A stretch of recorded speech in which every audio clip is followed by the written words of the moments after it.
De volta com o nosso programa e vamos falar de saúde. Quem nunca tomou um remédio sem prescrição após uma dor de cabeça ou uma febre, hein?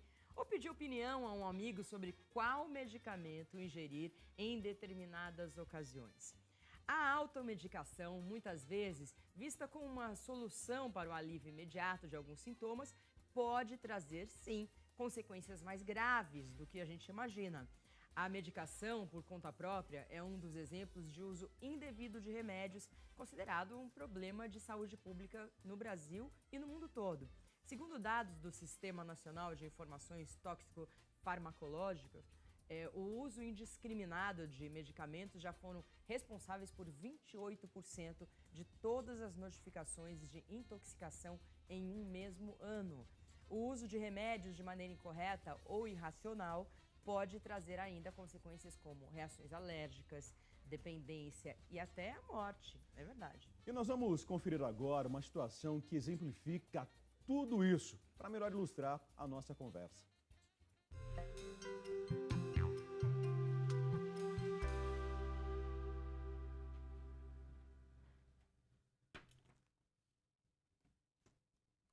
Carlos?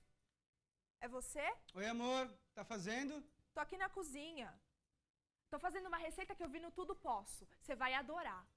Ah, não. Hoje vai rolar. Hoje eu vou passar.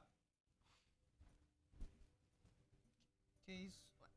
Só pode estar doente, né? A mão cheia de alho esfregando na minha cara. Não, peraí. Você recusando minha comida. Tá doente. Que doente o quê? Ô, Marina, o lance é o seguinte. Agora eu vou ficar forte, entendeu? Eu vou começar a treinar. Eu vou ficar... Entendi. Você pretende fazer isso tomando essas coisas aqui? Isso aqui? É. Isso aqui é o suplemento. Né? E quem que te passou isso? O suplemento? É. Foi... Esse aqui foi um amigo meu. Ah, E o resto, pesquisando online, eu descobri. pesquisando online. E esse seu amigo, ele faz o quê? É o Ferreirinha, sabe o Ferreirinha? Sei, Advogado? Advogado, né? É. Ah, e advogado pode trabalhar de nutricionista? Ah, Marina, você vai falar o que agora? Quem que fica pegando dieta de revista, dieta de programa de televisão? A rainha das dietas. Ex-rainha das dietas, tá? Eu parei. Não funciona. Parei com isso. Funciona mesmo, mas isso aí é porque essa coisa de dieta é superstição. Isso aqui não. Isso aqui tem uma questão científica por trás, entendeu? Tem pesquisas, tem todo embasamento. Você acha isso mesmo, né? Claro. Isso aqui é científico. Ô, Carlos, então tá, me diz uma coisa. Se você estiver andando na rua, aí um desconhecido qualquer te para e te dá um remédio pra você tomar. Você toma? Você tá querendo gorar meu regime, é isso? Você tá querendo gorar o meu treinamento? Se você quer ficar mais forte, se você quer ficar mais saudável, óbvio que eu vou te dar todo o apoio do mundo, é óbvio. Mas, pô, tomar remédio que um amigo te passou não dá, né? Primeiro você precisa ir numa nutricionista, num médico, fazer uns exames. Aí, se for o caso, você toma. Tem que ter um acompanhamento, não é assim. Poxa, Carlos, a gente tá falando da sua vida, né? Da sua saúde. Me preocupo com você. Não dá pra fazer de qualquer jeito. É, não. Você tem razão. Aproveitando o assunto, você falou que você estava fazendo uma comida, né? Tô. O cheiro tá bom. Deu vontade, né? Tá ficando pronto já? Tira esse negócio daí que, ó, vou trazer uma comida bem boa e bem saudável pra você ficar bem forte. Já volto. Sim. Aí eu vi vantagem. Então, doutor Ciro Massi, hoje novamente presente com a gente para falar sobre automedicação. Doutor Ciro, para começo de conversa, né? Todo mundo tem um amigo, um advogado Ferreirinha, que dá essas indicações de remédio, de medicamento, de suplemento, como foi o caso do nosso personagem, no nosso dia a dia. Tem? Ah, olha, é tão comum, né? É muita gente mesmo. Mas isso é mais ou menos como o seguinte. É como o indivíduo que quer tomar sorvete, eu te falo, coloca no fogo. Por quê? Porque funcionou pro arroz. Se funcionou pro arroz, deve funcionar pro sorvete também. Porque é comida, é tudo comida, né? Não é assim. Então a gente precisa tomar muito cuidado com mesmo os suplementos, né? As vitaminas, as chamadas suplementos alimentares, em primeiro lugar, o nome está dizendo, é complemento e suplemento. Não substitui alimentação, nunca, jamais, né? Ele complementa. E se ele tem que complementar, suplementar alguma coisa, tem que ter um diagnóstico anterior, tem que dizer que está faltando tal coisa. Senão não há porquê, né? Mesmo alguns alimentos que a gente considera, até alguns apetrechos que a gente considera como sendo saudáveis, não são necessariamente. Por exemplo, o ferro, né? O ferro é altamente oxidante, ou seja, ele envelhece as pessoas. Então, quando é que é indicado uma suplementação de ferro? Até mesmo uma panela de ferro, né? quando tem carência de ferro. Isso só detecta por um exame. Senão não tem por que colocar, não tem por que ficar suplementando, né, com ferro. As mulheres, por exemplo, dizem, né, que um dos motivos delas viverem mais, não sei se melhor, mas que vivem mais é porque elas menstruam, elas eliminam ferro, né? E muitos suplementos, por exemplo, trazem ferro em excesso. Se a gente olhar também, por exemplo, alguns outros minerais, vamos colocar aqui, por exemplo, o zinco, né? O zinco, normalmente, ele tem que ser administrado junto com o cobre, na proporção de 10:1. Para cada 10 partes de zinco, uma de cobre. Cálcio, normalmente, tem que se administrar junto com o magnésio, proporção de 2:1, 2 partes de cálcio para uma de magnésio, se estiver faltando. O organismo não é assim, olha, eu coloco um saco sem fundo. Eu coloco o que ele precisar, ele usa, o que ele precisar, ele elimina. Né? Não é bem assim, não. Com relação à vitamina C, porque todo mundo fala assim, tem que tomar 1 grama por dia, que você não vai ficar resfriado nunca. Então, a vitamina C, né, o ácido ascórbico, ele é utilíssimo. Na verdade, assim, nós, junto com alguns tipos de macacos, nós não fabricamos vitamina C, mas a maioria dos animais fabrica. Um pastor alemão, por exemplo, gripado, ele fabrica em torno de 6, 7 gramas de vitamina C para ajudar na sua recuperação. Ele é necessário, né? Nós não fabricamos. Mas, assim, o que está efetivamente comprovado não é que a vitamina C previna gripe, resfriado, não. Mas ela acelera o processo de recuperação. Isso porque nós temos, durante qualquer processo infeccioso, nós produzimos uma coisa chamada radical livre. O que é isso, né? Então, assim, todas as nossas moléculas, todas, cadê a câmera? Tem que ter um número par de elétrons na última camada. 4, né? No mínimo. Número par. As infecções, vários agressores, as intoxicações roubam um desses elétrons. E aí fica numa situação que o organismo não tolera, que é um número ímpar de elétron na última camada. O que essa molécula faz, né? Ela faz o jeito mais fácil, ela rouba do vizinho. Que aí rouba do vizinho, que rouba do vizinho, que rouba do vizinho. Isso se chama cascata oxidativa, né? Vai roubando esses elétrons em cascata. E a carga total dessa cascata a gente chama de estresse oxidativo. Bom, então o que são os antioxidantes, né? São substâncias que fornecem esse elétron que está faltando. A vitamina C é um excelente fornecedor desse elétron que está faltando. Então, mas se precisar, né? Não precisa, não há uma necessidade de ficar tomando a mais. As frutas, por exemplo, ainda são as melhores fontes de antioxidantes, né? Então, a gente comendo aí 6 porções de frutas e vegetais variados por dia, provavelmente nós vamos ter nossas necessidades supridas. A não ser, é claro, que eu esteja num ambiente, por exemplo, muito poluído, ou num ambiente que esteja sujeito a tipos de agressores. Por exemplo, nós 3 aqui, todos nesse estúdio, né, nós estamos sujeitos a essas lâmpadas, elas têm uma carga de íons importante que formam muitos radicais livres, né?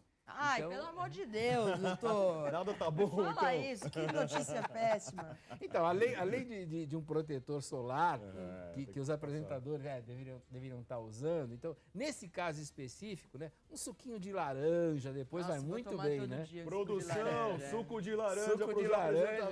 E natural. Não vem com aquela caixinha de industrializado que ali só tem o sabor, não tem mais nada de vitamina. Por um problema até econômico, as pessoas, se bem que tem o SUS, né? Mas a gente sabe a situação do SUS, mas as pessoas evitam de procurar médicos e se automedicam. Como mudar essa cultura? Porque é uma cultura mundial, né? É uma cultura do ser humano, não é?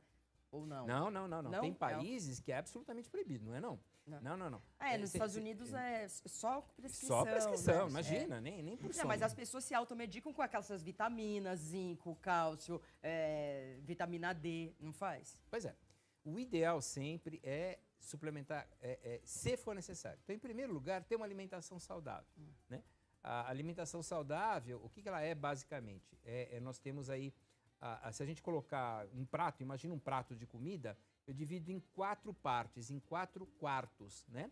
A metade, mais ou menos, isso é aproximado, só para a gente poder ter um prato razoavelmente saudável.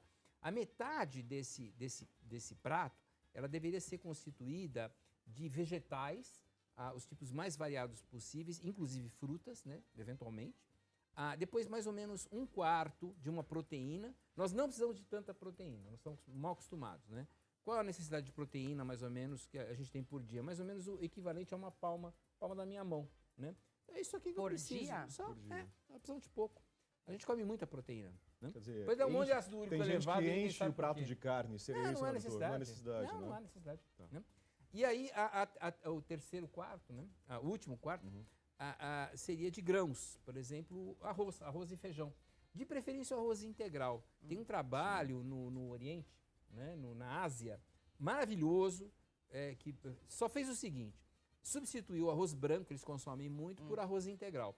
O resultado foi assim, abaixou em pouquíssimo tempo os níveis de diabetes, os níveis de várias ótimo. doenças crônicas, né? Então, assim, se você quiser esquecer tudo que eu vou falar hoje, esquece, né? Mas não esquece uma coisa: troca o diacho do arroz branco pelo arroz integral. Troque, substitua aí seria- totalmente o arroz branco pelo arroz integral. Eu gostaria de deixar só isso. Se eu conseguir fazer isso, minha missão está completa. Seria né? uma grande mudança de Uma hábito, grande né, de todos os mudança. E brasileiros assim, aí. vai prevenir muitas doenças, muitas doenças. O Maurício está de plantão no nosso WhatsApp, 0 operadora 11 94494 5023. Nós estamos aqui prontos para receber as suas perguntinhas. Doutor Ciro, o grande risco hoje que eu vejo, inclusive, né, na própria esquete, né, que a gente mostrou no nosso teatrinho ali, o cidadão ele recebeu lá a orientação de um amigo para uma suplementação, porque ele quer ficar forte, quer ficar musculoso. Quando a gente vai para as academias, a gente ouve o bate-papo entre um e outro ali, né? O que você está tomando, né? E aí um passa uma fórmula para um, passa uma fórmula para outro, e tem os riscos também em relação a isso, né, doutor Ciro? Não é apenas risco. Essa pergunta é extraordinariamente oportuna. Agradeço. Por quê? Já está sendo percebido nas unidades de nefrologia, que é o especialista médico em rins, um aumento do volume de pacientes jovens que estão perdendo rins. Olha isso. Perdendo rins às custas de suplementos alimentares usados indevidamente, especialmente em academias de ginástica. Então, um problemaço. Né? A vigilância sanitária ainda não se tocou, ainda não atuou como deveria, tem sempre um certo atraso aí nessas ações, né? Mas assim, o risco é real e pode perder rim. Tá aumentando o volume de pacientes que estão indo fazer diálise, hemodiálise, né? A diálise peritoneal, por conta do uso de suplementos alimentares, porque dá uma sobrecarga de tal modo para o rim que ele falha, ele entra em falência, ele acaba, ele não dá conta, né? Então, tem que entrar com máquina, coisa seríssima. Não é para ficar tomando suplemento alimentar prescrito em academia em hipótese alguma, nunca, jamais em tempo algum. Existe uma pior automedicação? Por exemplo, a automedicação com analgésico, por exemplo, é a pior. Não, é com suplemento, não é pior. Existe isso? A gente Não, pode dar uma analisada Então, aí nisso? a gente teria Porque que assim, se tomar um analgésico, doutor, não é problema? Não, veja bem, nós temos que ter bom senso, né? Nós temos que ter assim, por exemplo, eu me dou bem quando eu tomo o analgésico XPTO, quando eu estou com início de dor de cabeça. Poxa, não tem problema nenhum. Na dúvida, né, consulte profissional. Você falou bem, realmente o SUS está sobrecarregado. Mas quando você vai comprar um remédio, habitualmente você compra numa farmácia. E os farmacêuticos, eles estão habilitados a orientar a medicação, né? Então, olha, eu quero falar com o farmacêutico. Eu quero falar com o farmacêutico. Olha, eu estou querendo tomar esse remédio e já tomo esse outro. Tem interação, tem problema entre os dois? O farmacêutico é habilitado para dizer se vai ter problema em tomar esses dois. Se eu não conseguir passar com o médico, né? O ideal é realmente eu passar com o médico. Nós temos um problema sério tanto na saúde pública quanto nos convênios. Não é só saúde pública, não. A rede conveniada dos convênios médicos, os ambulatórios, os consultórios estão sobrecarregados. Realmente não comporta. Não dá. Né? Em grande parte pela baixa remuneração, em grande parte porque muitas vezes o convênio não quer que abra mais consultórios por motivos econômicos, financeiros, não é por motivo estratégico. Os que vão falir. Teve É, um aí estão falando, que né? faliu. Teve um famoso aí agora. E minha mãe, coitada, que tava Era com cliente? o convênio. Ela saiu em todos os jornais, a Unimed Paulistana, que realmente, isso. né, ela quebrou, né? Eu já estava com problema há muito tempo. Mas aí, como você não consegue consulta no SUS, não consegue passar em consulta no seu convênio, onde você vai? No pronto-socorro, que não é o lugar ideal, não é para isso. É como você ter, por exemplo, um problema de trânsito e você incomodar o bombeiro. Quer dizer, o bombeiro é policial militar, ele tá, mas ele não está lá para isso. E ele tem que estar preparado para a emergência. Então, não é que o médico do pronto-socorro vai ficar atendendo o consultinho enquanto não vem emergência. Não, ele tem que estar descansado, pronto, porque às vezes chegam 3, 4, 5 situações de urgência, eu já passei por isso, bem no início da minha carreira, graças a Deus, mas já passei por isso, e você tem que estar pronto para aquilo. Mas não é isso que acontece. Não, é. os A realidade é que as pessoas vão com resfriado, as crianças vão não sei o que, daí ficam com joguinho. Eu conheço pessoas que vão para ferir a pressão todos os dias no pronto-socorro. Não dá.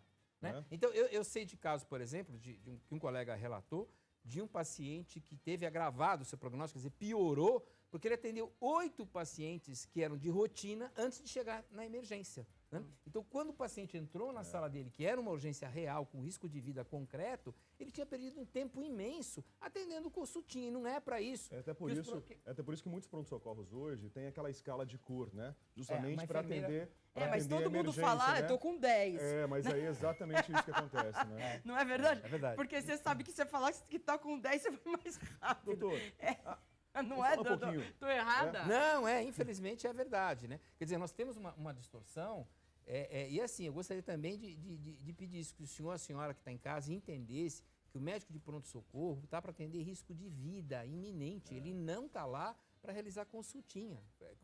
Desculpa, eu não estou desqualificando o sofrimento, mas o que nós temos é que exigir, tanto dos convênios quanto do Serviço Público de Saúde do SUS, é um atendimento ambulatorial decente, que é a porta de entrada, é onde a gente tem que procurar ajuda, né? Então nós temos que brigar, nós temos que lutar para ter uma assistência médica de qualidade, tanto pública quanto privada. Não adianta botar a culpa só no governo, não. Quer dizer, os convênios têm sua parcela de responsabilidade, porque senão vai sobrecarregar o pronto-socorro, o médico não vai atender bem, ele não vai ficar discutindo, ele dá qualquer coisa, né? Ele manda, e o paciente sai mal. Quer dizer, o médico faz de conta que trata, o paciente faz de conta que está sendo tratado. Aí não dá, né? Doutor, falando sobre legislação brasileira, hoje a gente chega na farmácia, a gente vê lá as prateleiras lotadas, parece uma gôndola do supermercado. Você coloca a sua cestinha na mão, é isso? E vai pegando os medicamentos que você acha que é bom para você. Verdade. A legislação brasileira favorece a automedicação, uma vez que você não precisa nem passar pelo atendente, pelo balconista ou pelo próprio farmacêutico para buscar um medicamento? Eu acredito que favorece, né? Na verdade, a gente não poderia ter um acesso tão livre. Já foi tentado legislação colocar tudo atrás do balcão. Houve uma chiadeira dos fabricantes tremenda e voltou a ficar venda livre. O que pelo menos se conseguiu é que não tem em supermercado, né? Que já foi um... Porque queriam remédios colocar. Nos supermercados. Isso Queriam é colocar remédio em supermercado, né? Não é o fim da picada. Não dá, realmente não é um supermercado que você vai pegando conforme a tua imaginação e vai tomando aquilo. Não, realmente você precisa de uma orientação. Existem os medicamentos que são não tarjados, que são medicamentos considerados que o indivíduo pode, até certo ponto, se automedicar.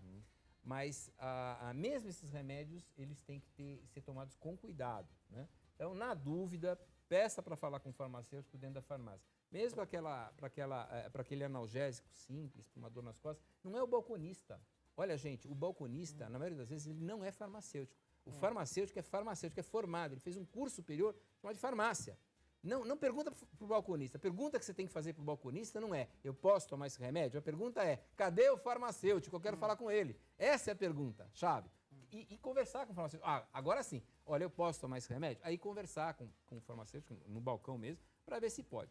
Agora, a partir de uma certa gravidade, a partir de um certo... de uma sintomatologia mais exuberante, toda a bula traz isso, quer dizer, não melhorou, procure seu médico. Aí tem que procurar um médico, né? O ideal sempre, gente, é procurar o médico antes de ficar doente, quer dizer, passar periodicamente no seu médico, né? Existia... Fazer os exames periódicos, né? Cuidar disso. Existia aqui no Brasil, ainda existe, mas está distorcido, um plano chamado de saúde do médico de família. Médico de família, né? PSF, né? Programa de Saúde da Família. Mas está distorcido. Infelizmente, não está funcionando, né? Mais uma coisa que com o tempo deixou de funcionar. Mas mesmo os convênios, tenta ter, né, um médico da sua eleição, um médico que você confie e passe periodicamente, né? A prevenção ainda é melhor que qualquer tipo de tratamento. Só complementando o que o Rafael falou, de todos esses medicamentos estarem expostos nas farmácias, a gente vê um crescimento nos últimos 10 anos, 5 anos, acho que 10 anos já, um crescimento de farmácias que estão se tornando igual aos Estados Unidos, farmácias lojas, né? que é impressionante. Então, assim, tem tudo pra você. E aí você se sente num supermercado mesmo. Porque a farmácia é bonita, não é mais... A farmácia antes era feia, né? Quando a gente entrava, quando eu era pequena. Hoje em dia a farmácia é linda, as luzes são lindas, tem cremes, tem não sei o quê. Então, Tem assim, toda uma estratégia de tem uma marketing estratégia até de para você marketing comprar. pra você comprar Claro, e se automedicar também. Claro. Não é? É que nem padaria, né? Até tem pão. Agora, as padarias de São Paulo até tem pão, porque o que elas oferecem, e o mesmo raciocínio, né, de comércio, foi aplicado às farmácias, né? Na verdade, a lucratividade da farmácia é maior, muitas vezes não é remédio. Outro dia eu entrei com a minha filha mais jovem, precisando de um analgésico muito simples, e olha, tive uma dificuldade tremenda, eu que sou médico, dificuldade de encontrar, eu não achava. Na verdade, eu precisava do ácido acetilsalicílico, né? Que é um analgésico muito simples. Esse é famoso. Famoso. Mas é muito simples. Eu precisava de 2 comprimidos daquilo. Né? E entrei, olha, eu consegui localizar embaixo do balcão à direita, né? Assim, mas muito. Ele é muito barato. Ele custou R$1, R$2 mais ou menos, né? Antes disso, eu tinha ofertas assim de remédios muito caros, né? Que não há essa necessidade, né? Não havia essa necessidade. O que cria uma situação ética, vamos chamar assim, no mínimo constrangedora, quando você é atendido por um farmacêutico na farmácia, né? Porque ele, naturalmente, ele vai acabar tentando levar você, né, para um medicamento que é mais lucrativo, porque ele precisa ganhar a vida, né? Então, o ideal sempre seria procurar um médico, né, que tivesse essa isenção. Mas se a doença não for tão grave, repito, ou se não tiver essa possibilidade, conversa com o farmacêutico. E aí vem a segunda sugestão. Fala para ele, mas não tem um genérico mais baratinho, não? Né? Eu sempre pergunto. Porque às vezes ele mesmo ele fala, não, ó, você toma o analgésico XPTO, né? Mas não tem um mais barato que esse aqui, né? Às vezes os genéricos, eles são do mesmo preço do laboratório. Mas geralmente, 90% das vezes, eles são bem mais baratos. Bem mais baratos, né? Sem dúvida Isso alguma, né? é importante, né, pro bolso, porque os remédios estão cada vez mais caros. Então, também caros. Doutor Ciro, muito obrigado pela presença. Eu que agradeço. Hoje, mais uma vez, então, falando sobre o risco da automedicação. Se alguma dúvida ficou, é claro que o nosso WhatsApp vai estar sempre de plantão para você de todo o Brasil. 0 operadora 11 94494 5023. Jó, mais uma vez eu falo, hein? Nada de ficar passando receitinha de remédio para amiga, para amigo, porque deu certo com você, ou aceitando esse tipo de coisa. O único tipo de receita que você pode passar é que a gente vai preparar daqui a pouquinho na nossa culinária de hoje, né, Maria Cândida? É verdade. Uma queijadinha cremosa. Daqui a pouco tem uma queijadinha, e não é uma queijadinha normal, não. A gente vai fazer uma queijadinha cremosa de várias cores para você, de repente, vender. Muito legal. A culinarista Silmara Duran já está aqui no programa e a gente vai só fazer um intervalo bem rápido. Já voltamos.